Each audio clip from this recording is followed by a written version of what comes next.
Good morning students. Differential equation के इस video में आज हम easy method of finding out particular integral in few special cases. मैंने आपको पिछले वीडियो में भी ये बताया था, वहाँ पर मैंने एक फ्यू स्पेशल केस आपको बताया था जबकि क्यू एक्स इक्वल टू हमारे पास हो ई की पावर ए एक्स, जहाँ पर कि ए हमारे पास में कांस्टेंट हो। ये हमने पिछले वाले वीडियो में पढ़ा था कि अगर हमारे पास किसी डिफरेंशियल इक्वेशन में Q X equal to E की पावर ए एक्स हो जाए तो हम उसे आसानी से कैसे हम हल करते हैं। इसी तरह से आज इसमें हम function of Q X equal to sine A X हो या function of Q X equal to cos A X हो तो हम उसे कैसे हल करेंगे। अभी इसके 3-4 केसेस हैं, इसमें से हमने पहला केस पिछले वीडियो में बताया, उसका लिंक मैं डिस्क्रिप्शन में आपको दे दूंगी। दूसरा केस ये है, इसी तरह से 4-5 केस और है, वो मैं आगे नेक्स्ट वीडियो में बनाती जाऊंगी। यहाँ पर हमारे पास में हमारे पास में है ये second 1/fd sine A X and 1/fd cos A X ज्ञात करना, या evaluate 1/fd in and 1/fd sine A X and 1/fd cos A X को हमें निकालना है। तो सबसे पहले केस 1 हमारे पास में होता है कि यदि हमारे पास में f of minus a square is not equal to 0, if f of minus a square is not equal to 0, यदि हमारे पास में ये है कि जो हमको यहाँ पर जो हमको cos ए एक्स और sin ए एक्स में a दिया है, अगर हम उसको d में रखें, माइनस ए स्क्वायर में रखें और वो 0 नहीं हो तो हमारा सोल्यूशन होगा 1/fd square cos of A X equal to 1 minus f of minus A square cos A X. इसी तरह से साइन ए एक्स के लिए होगा 1/f of minus A square sine A x. यहाँ पर ए हमारे पास में कांस्टेंट है। कब होगा ये सब, ये पर्टिकुलर इंटीग्रल कब आएगा हमारा, जबकि F function of minus A square is not equal to 0। मतलब हम डी स्क्वायर की जगह माइनस ऑफ ए स्क्वायर रखें और फिर function of minus A square is not equal to 0 आ जाए तो हम ये कहेंगे कि इसका जो पर्टिकुलर इंटीग्रल का सॉल्यूशन है वो ये या ये होगा। केस सेकंड है, यदि हमारे पास में function of minus A square equal to 0 हो, यदि function of minus A square equal to 0 हो तब अगर ये 0 हो जाएगा तो नीचे वाली 1/d square plus A square ये 0 हो जाएगा। जब हम यहाँ ए स्क्वायर रखेंगे माइनस का तब क्या आएगा हमारे पास में, तब ये इंटीग्रल उस तरह से हो जाएगा जैसे ई की पावर ए एक्स में अपन ने करा था कि यहाँ पर इसकी पावर 1 थी तो factorial X of 1 cos of A ये ट्वाइस ऑफ ए आ जाता है। तो यहाँ पर 1/d square plus A square cos A x की वैल्यू आ जाएगी x/2a sine of A X. इसी तरह से 1/d square plus A square sine A X equal to x/2a cos A X. और इन जनरल यदि हमारे पास में साइन का फंक्शन इस तरह का हुआ ए एक्स प्लस बी, तो यहाँ पर ये डी स्क्वायर की जगह हम यहाँ ए स्क्वायर रख देंगे, माइनस ऑफ ए स्क्वायर रख देंगे और साइन की जगह सेम वही का वही आ जाएगा। तो ये हमारा पर्टिकुलर इंटीग्रल हो जाएगा जब हमारे पास में इस तरह का फंक्शन हो। इसी तरह से कॉस का हो जाएगा, या हम इसको सिंप्लीफाई करने के लिए लिखें 1/d square plus A square cos A X is equal to x/2 integration of cos of A X. और कॉस ऑफ ए एक्स का इंटीग्रेशन अपने को पता है, यहाँ पर ये sine A X x/2a sine of A X. इसी तरह से यहाँ पर साइन का हो जाएगा, ये हो जाएगा कॉस ऑफ ए एक्स। तो अब हम इसी पे बेस्ड कुछ क्वेश्चंस हल करते हैं जिससे कि हमको पता लग जाएगा कि इनको कैसे यूज़ किया जाता है। तो क्वेश्चन नंबर 1 है हमारे पास में, D square upon D Y square upon D X square minus 4dy upon D X plus 4y equal to E की power x plus sine of 2x।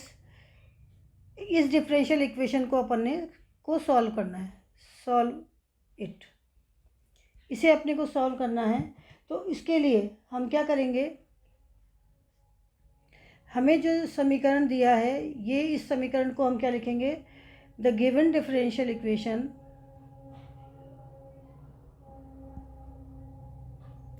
Is, ये इसको हम डी डी एक्स को D में लिख सकते हैं, तो ये हो गया D two Y minus 4d plus 4 into Y equal to E की power 2x plus sine of 2x।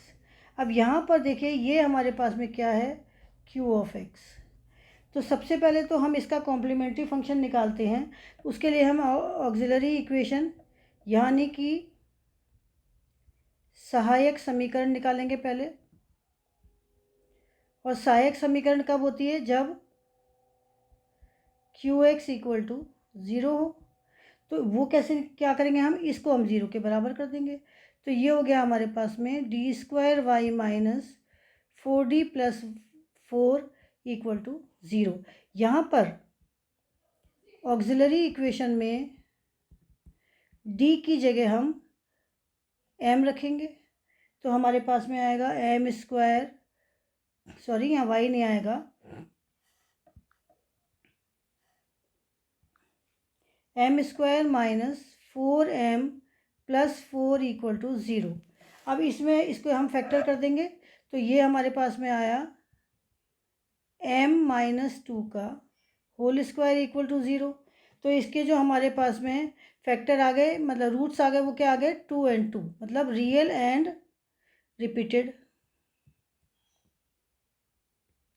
ठीक है, तो इसको हम रियल एंड रिपीटेड वाली कॉम्प्लीमेंट्री फंक्शन में लिख देंगे। तो उस complementary function is equal to क्या होता है, जब रिपीट होता है तो c1 प्लस c2x, जितनी बार रिपीट होता है उतनी बार लिखते चले जाते हैं। e की पावर ये 2 है यहाँ पर, तो 2x हो गया हमारे पास में।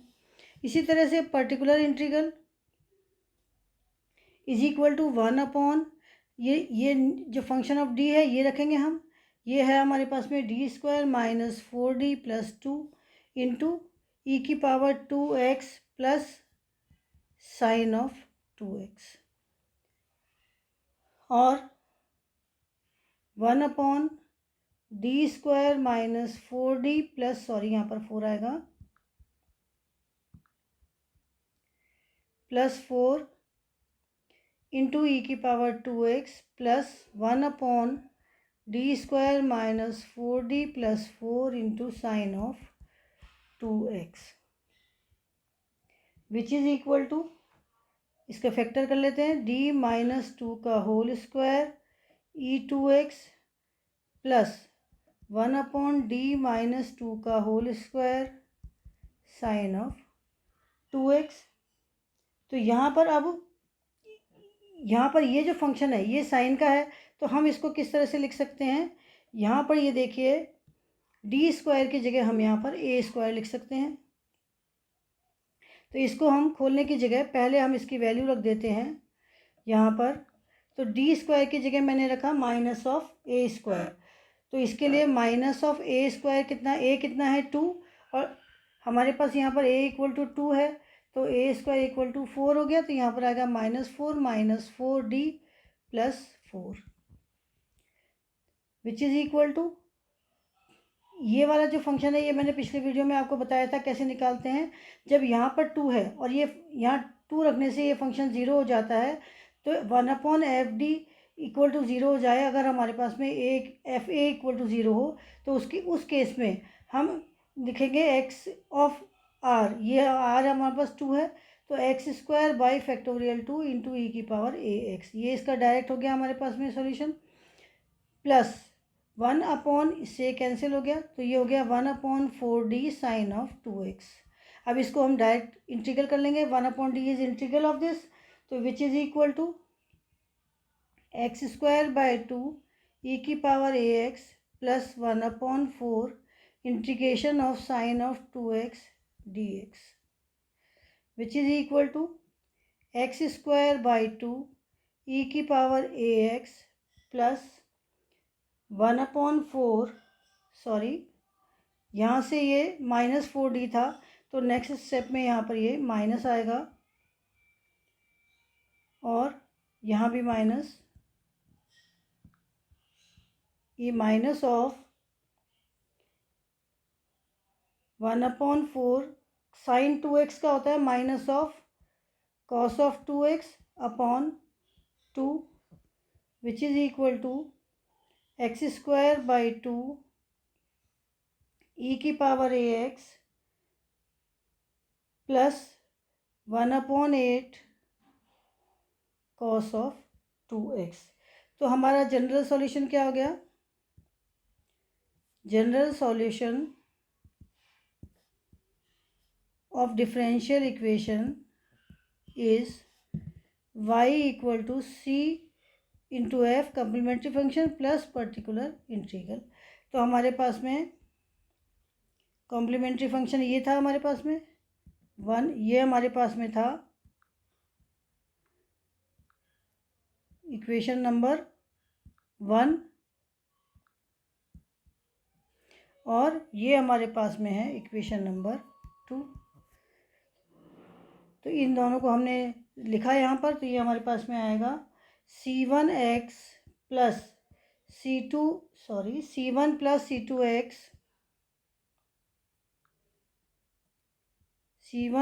c2x इंटू ई की पावर 2x प्लस 1/2 x² ई की पावर ax।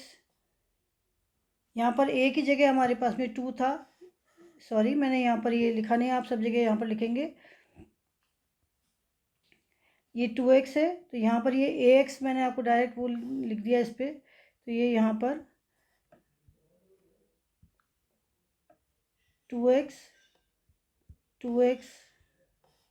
एंड 2x ये हो गया यहाँ पर। अब हम यहाँ पर लिखेंगे e की पावर 2x 1/2 x² ई की power 2x plus 1/8 cos of 2x। तो ये हमारे पास में आंसर आया, जो हमको गिवन डिफरेंशियल इक्वेशन थी उस डिफरेंशियल इक्वेशन का ये हमारे पास में आंसर है। इसी तरह से हम और दूसरा सवाल करते हैं। Question number second is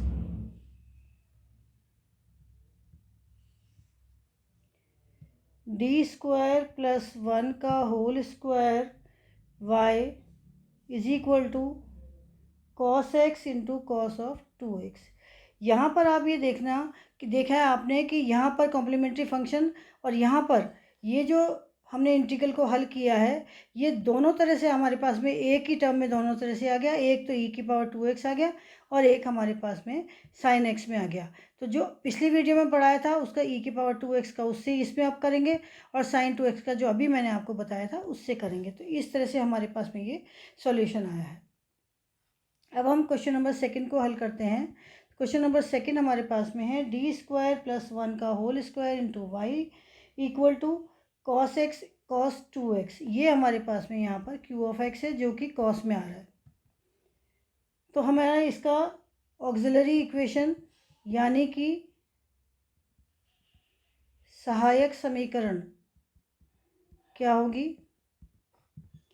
m² हम d की जगह 1 लिख देते हैं, तो d की जगह हम m लिख देते हैं। तो ये हो गया m² प्लस 1 का whole square equal to 0। That implies m is equal to plus minus iota and plus minus iota. ये 2 बार हो गया इसका, m² इक्वल टू -1 हो गया, तो m equal to plus minus iota 2 बार, तो यहाँ पर ये 2 बार। इसलिए complementary function is equal to क्या हुआ हमारे पास में c1 plus c2x cos of x plus c3 plus c4x into sine of x। अब हम निकालेंगे पर्टिकुलर इंटीग्रल। पर्टिकुलर इंटीग्रल क्या हो गया? 1/d² प्लस 1 का whole square into cos x cos of 2x।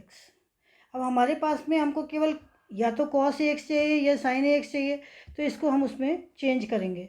तो which is equal to 1/d² plus 1 का whole square 1/2 2 cos c cos d वाला फॉर्मूला लगा दीजिए यहाँ पर, cos of 3x plus cos of x which is equal to 1/d² plus 1 का whole square cos of 3x plus 1/2 d² plus 1 का whole square cos of x। अभी ये यहाँ पर हमारे पास में d² इक्वल टू अगर हम -1 रखें तब आएगा, नहीं तो इसको डायरेक्ट रख देंगे हम। तो यहाँ पर इस वाले सवाल में जब हम a हमारे पास में है यहाँ पर 3, तो यहाँ पर a² हमारे पास में कितना हुआ 9, that implies -a² is equal to -9। तो ये हमारे पास यहाँ पर टर्म्स आई जो कि हमको यहाँ पर यूज़ करनी है। इसी तरह से इस वाले में हमारे पास में x इक्वल टू कितना है a इक्वल टू कितना है हमारे पास में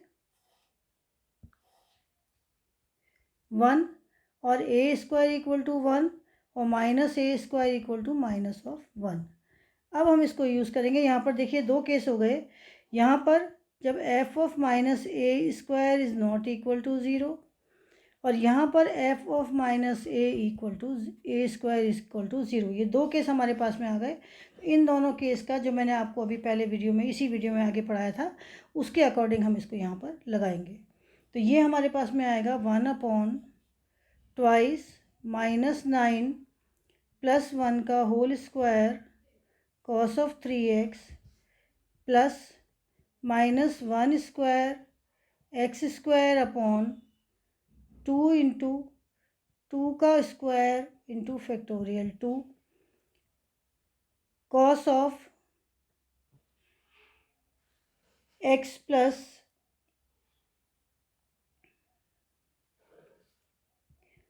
twice π/2 which is equal to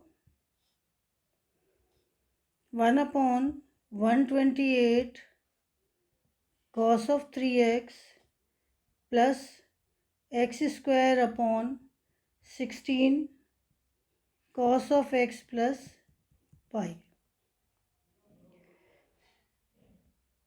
which is equal to 1/28 cos of 3x minus x² cos x π plus x equal to minus होता है, तो 1/16 cos of x।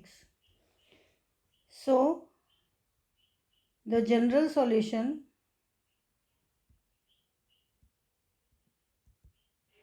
is y equal to c into f plus p into I, which is equal to c1 plus c2x cos of x plus c3 plus c4x into sin x plus 1/128 cos of 3x minus x² upon 16 cos of x। तो ये हमारे पास में इसका solution आया y is equal to this.